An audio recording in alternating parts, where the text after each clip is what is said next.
Now, when dealing with the subject of love, you have to be able to put everything in its proper perspective. Now, let's start from the beginning of the matter.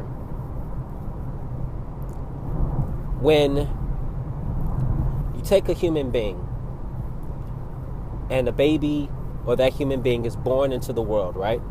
Becomes a fetus, and from a fetus becomes a baby and is born into the world.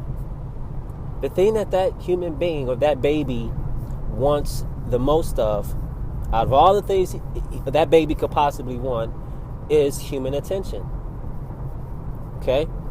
That baby wants and longs for that so much to the point that if he feels that he's not getting enough of it, he'll begin to cry or begin to throw a temper tantrum. Babies, as soon as they come out their mother's womb, the first thing they do is cleave to their mother's breast so that they can feed themselves and so they can feel their warmth and, their support. In other words, they want to feel the same kind of warmth that they were feeling when they were in the womb, the same kind of protection, the same kind of security. Okay?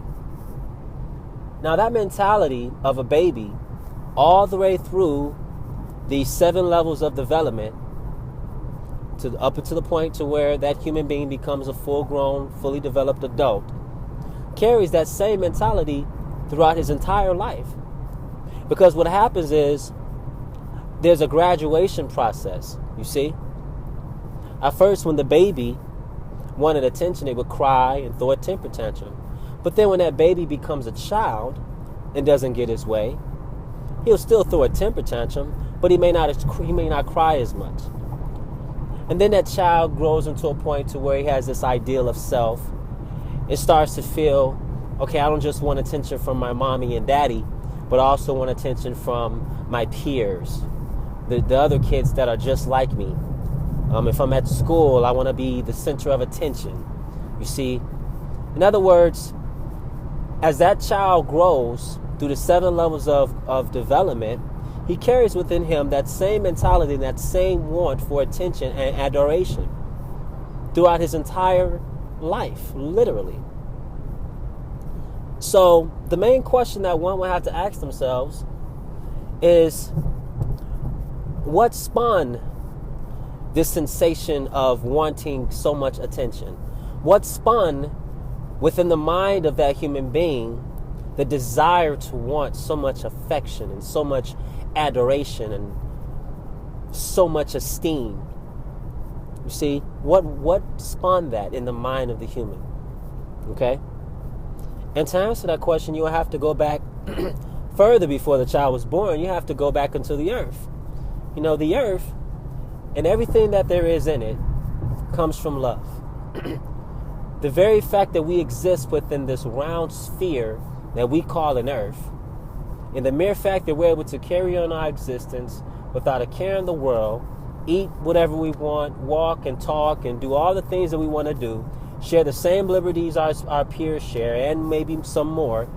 The mere fact that we can do that should give us some type of indication that there's someone somewhere giving some type of care and some type of love for us. For the simple fact that there's so many things that are outside of our control. Like, for instance, the earth.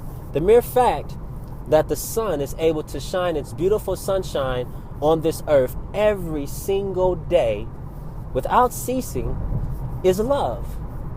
For if the sun was to stop shining on the earth, then the earth would be no more, and neither would the inhabitants of it. So it is love that keeps just the earth in a constant state of security and within the realm of existing, if you will. Just the sun and the earth's relationship is a great example of a man and a woman's relationship. The love, you see. So when you look at that from that perspective, you can see where the human being or where the earth and the sun share that common interest, where the sun is giving the earth its life and its fertility. Now, love is anything that has care, that has doing things without any reward, or doing things without anything having to be given back to him. Like, for instance, the sun shining on the earth is not giving anything back to the sun. The sun is shining the sunshine on the earth freely every single day. And what does the earth have to give back to the sun? Nothing. For providing all this beautiful sunlight and rays and all that good stuff to the inhabitants of the earth so they can maintain their vanity and their lifestyles. We have nothing to give back to the sun for doing that. Absolutely nothing. And what that sun is exercising every single day is unconditional love. You see? Even all the way down to the animal kingdom, if you really pay attention to the animal kingdom, they're great examples of love. You see? The animals, if you watch them and how they interact with each other, it's a very wonderful, beautiful, loving relationship. As soon as that mother of that lioness have those baby cubs, the first thing she does is protect them. She makes sure they have nourishment. Same thing with hens and chickens when they're in the barn. They have their offspring. They do the same thing. Every living thing on this earth prides itself or makes sure that everything has love, because love is what keeps us alive. So if love is what keeps us alive, just from a literal standpoint and from a real standpoint between the sun and the earth, then that would necessitate our existence in this state of existence to require the same thing, on a smaller scale. So when it comes to love, love is one of those things that is necessary. No human being on this earth can really survive without it. And that is why you have people committing suicide. People don't feel like they can go on. People don't feel like life is worth living. The problems and the different things that go on in a normal person's life on an everyday basis can be easily succumbed to it and easily secured by just someone giving them that feeling of love and support to ease away some of the pain and some of the hurt that they may be feeling. Love is the important thing that we all need, and we really cannot exist without it. Quite frankly, it's just one of those things that we all have to have. And the only reason that we have to have it is because in the origin of things and in the genesis of creation, that is the very thing that caused us to be here in the first place. And it's still causing us to exist on an everyday basis.